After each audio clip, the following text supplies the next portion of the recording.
रेखा की 5 बहुएं थी और पांचों बहुओं को ही दाल चावल खाना इतना पसंद था कि वो हमेशा ही घर में दाल चावल बनाती थी। एक दिन रेखा अपनी पांचों बहुओं, बड़ी बहू उर्मी, दूसरी बहू सुरभि, तीसरी बहू रुचि, चौथी बहू पूजा और पांचवी बहू प्रिया को बुलाती है। बहुओं, आज पता है ना क्या है? हाँ माँ जी, हमें पता है, आज ससुर जी का श्राद्ध है। हाँ, तो ये भी पता ही होगा कि श्राद्ध में खाना कैसा बनता है और क्या क्या बनता है। लेकिन माँ जी, आप तो बताती थी कि ससुर जी को उर्मी दीदी के हाथ के दाल चावल बहुत अच्छे लगते हैं, तो हमें श्राद्ध में उनके पसंद का खाना ही बनाना चाहिए ना। हाँ माँ जी, पूजा सही कह रही है। हम पांचों ससुर जी की पसंद का सारा खाना बना देते हैं। अब वो जहाँ कहीं भी होंगे तो उन्हें ये देखकर अच्छा लगेगा ना कि हमने उनकी पसंद का ही खाना बनाया है। अरे, जब तुम अपने ससुर जी के लिए और कुछ बनाओगे ही नहीं तो कैसे पता चलेगा कि उन्हें कुछ और भी पसंद है? हमेशा तो दाल चावल ही बनाते हो ना। माँ जी, हम तो बस आप लोगों के बारे में ही सोचकर कुछ तीखा मसाले वाला नहीं बनाते हैं, क्योंकि अब आपकी उम्र हो गई है। जितना मसाले वाला खाओगी उतनी ही तबीयत खराब होगी ना आपकी। और माँ जी, हम ससुर जी के श्राद्ध में उनकी पसंद का दाल चावल ही बनाएंगे, ठीक है ना? खबरदार, जो उनके श्राद्ध में किसी ने भी दाल चावल बना दिया, मैं जो बोलूँगी घर में बस वही बनना चाहिए, समझी तुम पांचों? हर जगह तो मेरी नाक कटवा ही रखी है तुम लोगों ने। ठीक है माँ जी, फिर आप एक बार लिस्ट दे देना कि खाने में क्या बनाए हम। हाँ ठीक है, जो मैं बोलूँ वही सब बनाना, ये नहीं कि अपने मन का कुछ भी बनाने लग जाओ तुम। रेखा अपनी बहुओं से बहुत ज्यादा परेशान थी, क्योंकि उसकी बहुएं हमेशा ही खाने में बस दाल चावल बनाती रहती थी। चाहे कोई भी रिश्तेदार आए या घर में कोई भी फंक्शन हो, हमेशा रेखा को इसी बात पर शर्मिंदा भी होना पड़ता था। ऐसे ही एक दिन सुबह सुबह रेखा अपनी पांचों बहुओं को लेकर मंदिर जाती है। तुम लोगों को याद है ना, आज हम यहाँ पूजा करने के बाद गरीब लोगों के लिए भंडारा भी करेंगे। जी माँ जी, हमें सब याद है और हमने भंडारे की पूरी तैयारी कर ली है और कोई कमी नहीं होगी। और ये भंडारा हम पांचों अपने हाथों से ही बनाएंगे। बहुओं, ये भंडारा हम गरीब लोगों के लिए करवा रहे हैं, तो तुम पांचों की ये जिम्मेदारी है कि कहीं भी कोई कमी नहीं होनी चाहिए और सब कुछ अच्छे से होना चाहिए। माँ जी, आप चिंता मत कीजिए, हम पांचों है ना, हम सब कुछ अच्छे से संभाल लेंगे। आप बस निश्चिंत रहिए। और थोड़ी देर में भंडारे का सारा सामान भी आ जाएगा, तो बस तब शुरू कर देंगे। बस ये भंडारा अच्छे से हो जाए, मेरी मन्नत पूरी हो गई है। भगवान ने मुझे तुम 5 बहुएं कितनी अच्छी दी हैं, अब मुझे और कुछ नहीं चाहिए। माँ जी, आपने हमारे लिए मन्नत मांगी थी। और नहीं तो क्या, मैं बस यही चाहती थी कि मेरे बेटे की अच्छी लड़कियों से शादी हो और मेरे घर में बहुत समझदार बहुएं आए। और देखो, भगवान ने मेरी मन्नत को पूरा कर दिया, तभी तो आज हम यहाँ आए हैं। माँ जी, आप चिंता मत करो, हम पांचों सब अच्छे से संभाल लेंगे, आपको शिकायत का कोई मौका नहीं देंगे। रेखा इतना बोलकर पंडित जी से बातें करने चली जाती है और उसकी पांचों बहुएं भंडारे की तैयारी में लग जाती है। पांचों बहुएं बहुत ही मेहनत से भंडारा बना रहे होते हैं और भंडारे में दाल चावल ही बनाते हैं। जब भंडारा बन जाता है तो रेखा की पांचों बहुएं मंदिर के बाहर बैठे भिखारी में बांटने लगती है। रेखा मंदिर से बाहर निकलती है तो एक आदमी की बात सुनती है। क्या दिन आ गए हैं, भंडारा तो सब्जी पूरी हलवा का देखा है, लेकिन ये लोग तो दाल चावल का कर रहे हैं। अरे कम ही करते, लेकिन अच्छा तो करना चाहिए था ना।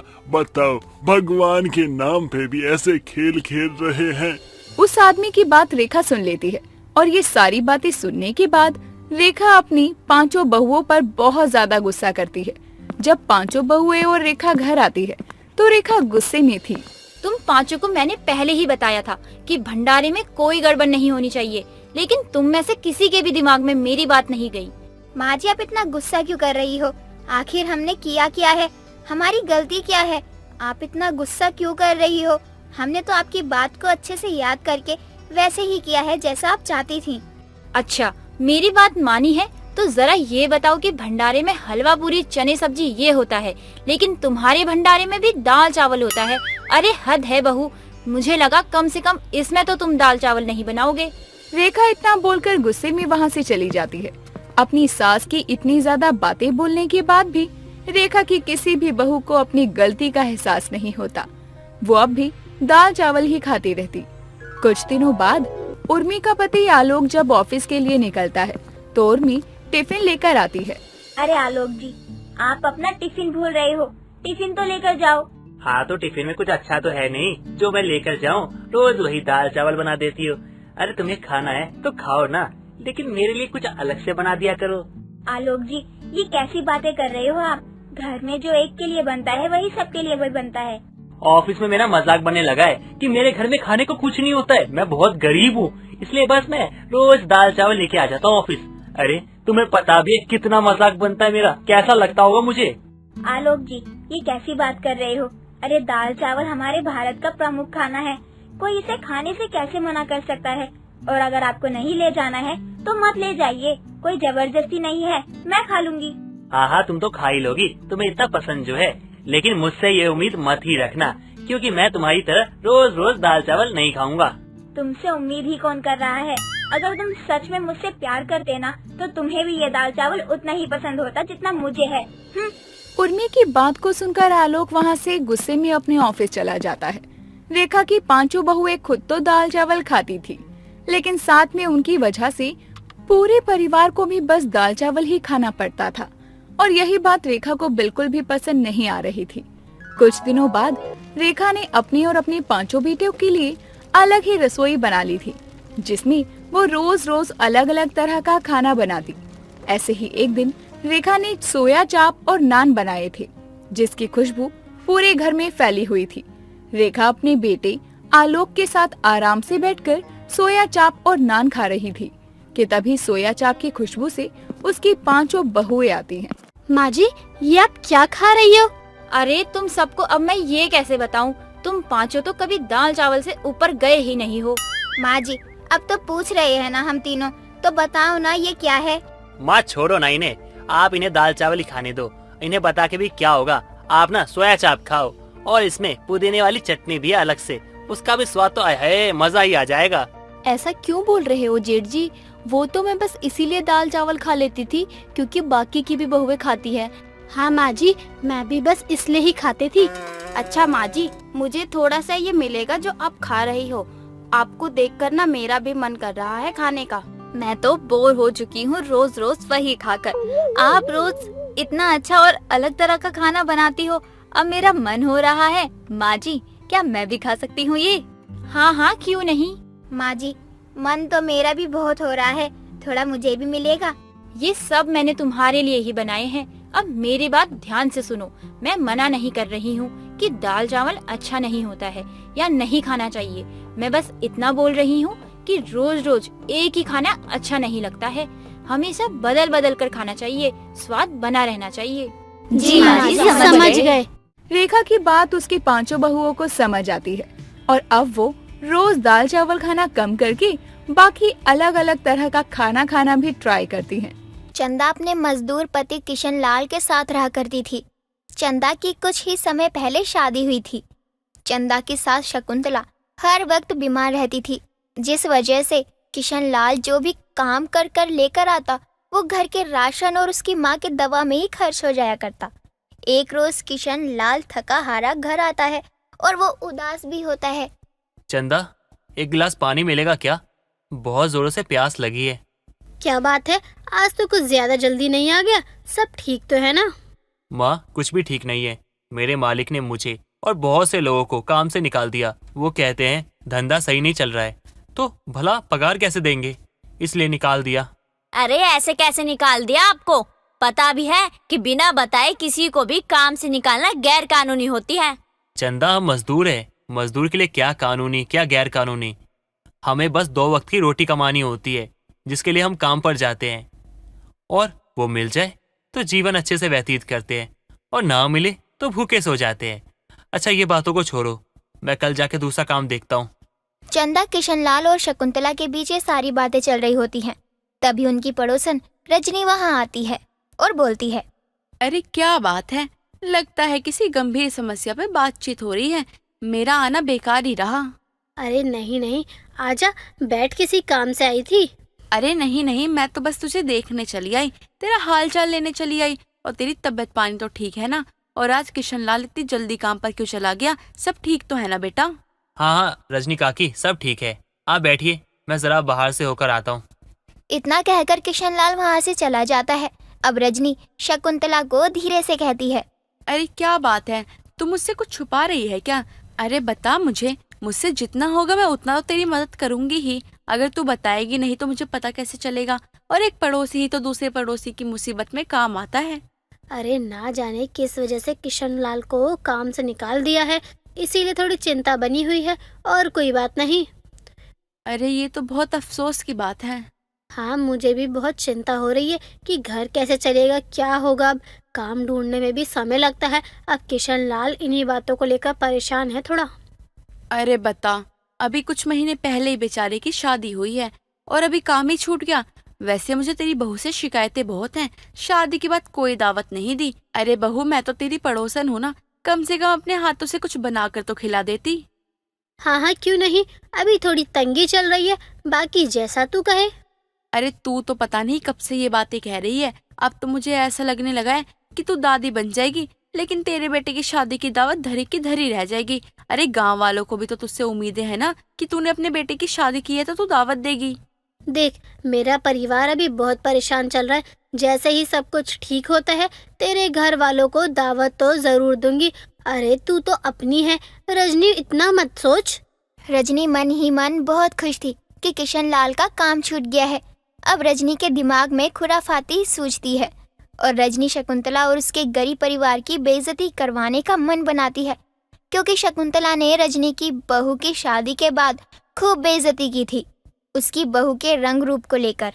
मुझे याद है शकुंतला, जब मेरी बहू नई नई आई थी, तूने पूरे गांव की औरतों के सामने मेरी बहू की धज्जियां उड़ाई थी। अरे मेरी बहू का रंग सांवला है तो क्या हुआ, और तूने तो उसकी बेइज्जती के साथ मेरे गरीब होने का मजाक भी उड़ाया। अभी तो मेरा बेटा अच्छा कमा रहा है, वरना तो शकुंतला मेरे बेटे का भी मजाक बनाती। देखा ना आज शकुंतला की हालत क्या है। ऐसे ही इस बात को कई दिन भी बीत जाते हैं।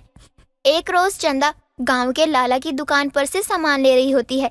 तभी उसे एक गांव की औरत मिलती है जो चंदा को देखकर बड़े ही प्यार से कहती है, अरे चंदा बहन, कैसी हो? बड़े दिनों बाद नजर आई हो।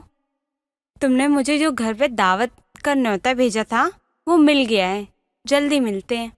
किस दावत की बात कर रही हैं बहन जी आप? मैं कुछ समझी नहीं, आप कहना क्या चाहती हो? यहीं की जो गांव में तुमने दावत दी है तो उसमें मेरा नाम भी शामिल है, तो मैं तो आऊंगी ना दावत में। मैं कुछ समझ नहीं पा रही हूँ, आप कहना क्या चाहती हैं? साफ साफ बोलिए। अरे चंदा बहन, आपको मजाक करने की आदत हो गई है। खैर छोड़िए, मुझे ना थोड़ी देर हो रही है, कभी मिलती हूँ फिर बात करती हूँ। इतना कहकर वो औरत वहाँ से चली जाती है।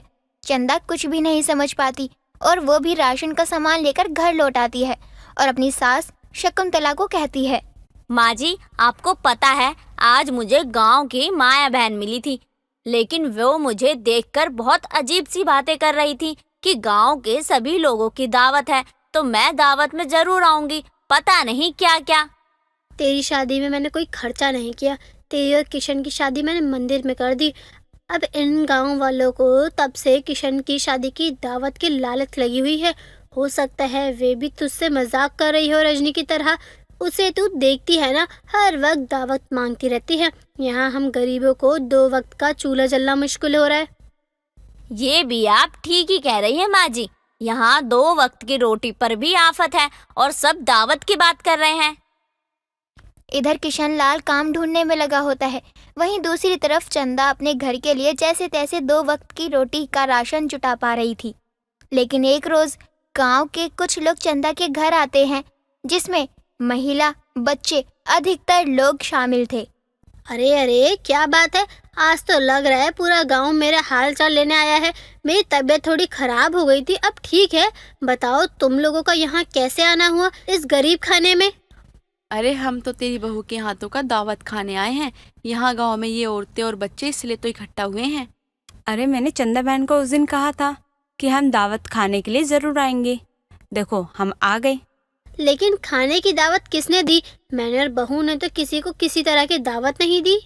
तो तू कहना क्या चाहती है, हम बिन बुलाए मेहमान हैं? अरे राम रे राम शकुंतला, घर आए मेहमान की ऐसे बेइज्जती करते हैं क्या? अरे तुझसे तो ये उम्मीद नहीं थी कि तू ऐसा भी कुछ करेगी, लेकिन ये जो तू कर रही है ना वो बिल्कुल सही नहीं है।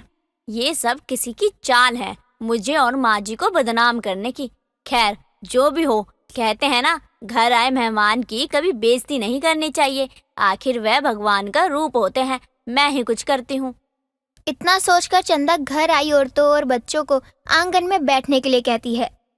आप लोग यहाँ बैठिए, मैं आप लोगों के लिए खाने के लिए कुछ लेकर आती हूँ। अरे मैंने ही तो सबको न्योता दिया था और मैं ही भूल गई। कोई बात नहीं, अभी आप थोड़ा इंतजार कीजिए बस।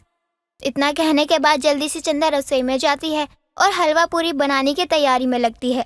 शकुंतला भी अपनी बहू को जल्दी जल्दी काम करता देख उसका साथ देने लगती है। मुझे पता है ये सब किसने किया है, ये रजनी का ही काम है। वे एक नंबर की जलनखोर औरत है। क्या जरूरत थी उसे गांव की औरतों को दावत में बुलाने की, जब उसे पता है हमारे घर में कितनी दिक्कत चल रही है। माँ जी, आप चिंता मत कीजिए, सब कुछ हो जाएगा। ये सूजी और आटा मैं कल ही लाला की दुकान से लेकर आई थी। अब चंदा झटपट हलवा पूरी बना देती है और घर आई औरतों को हलवा पूरी खिलाकर ही जाने देती है। रजनी ये सब देखकर काफी हैरान थी। उसने तो सोचा था कि चंदा और उसकी सास की, शकुंतला की, उन सारी औरतों के सामने बेइज्जती होगी, लेकिन चंदा ने सिचुएशन को संभालते हुए झटपट खाना बनाकर सभी औरतों को परोस कर दिया। अरे क्या बात है चंदा बहन, दावत खा के ना बहुत मजा आ गया। हलवा पूरी ना बहुत ही अच्छा बना था, गर्मा गर्म। लेकिन इतना झटपट खाना तूने बनाया कैसे? तूने तो हमारे आने तक कुछ भी नहीं बनाया हुआ था। अरे रजनी काकी, आप तो जानती है ना, अतिथि देवो भव। घर आए मेहमान भगवान समान होते हैं, तो भला अब मैं भगवान को भूखा जाने कैसे दे सकती हूँ। जैसा मैंने सोचा था बिल्कुल वैसा नहीं हुआ। मेरे सारे किए किराए में पानी फेर दिया चंदा ने। इस तरह गरीब बहू की पहली दावत में आए मेहमान हलवा पूरी खाकर चंदा की खूब तारीफ करते हैं। वहीं दूसरी तरफ रजनी, जिसने गांव की औरतों को दावत पर बुलाया था, वो बस अपना हाथ मलती रह जाती है।